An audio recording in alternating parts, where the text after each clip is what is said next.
всем хорошо известны. Трудности на самом деле. Le président Vladimir Poutine a tracé une ligne rouge pour les États-Unis et leurs alliés, signalant que Moscou envisagerait une réponse nucléaire s'il permettait à l'Ukraine de frapper profondément à l'intérieur de la Russie avec des missiles occidentaux à longue portée. Mais certains en Occident se demandent, le pensent-ils vraiment?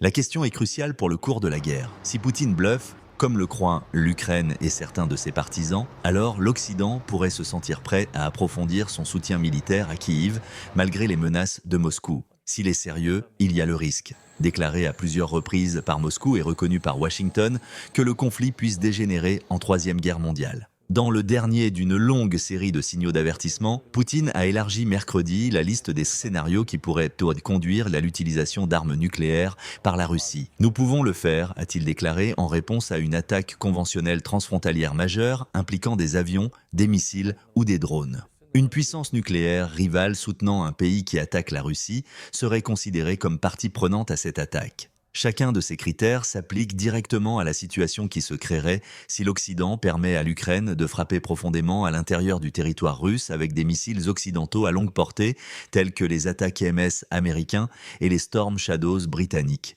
Quelque chose que Poutine a déclaré nécessiterait un soutien de satellites occidentaux. C'était un message très clair. Ne faites pas d'erreur. Thomas, ne faites pas d'erreur, toutes ces choses pourraient signifier la guerre nucléaire, a déclaré Nikolai Sokov, un ancien diplomate soviétique et russe. La réponse de Kiev a été rapide, le chef de cabinet de Zelensky accusant Poutine de chantage nucléaire.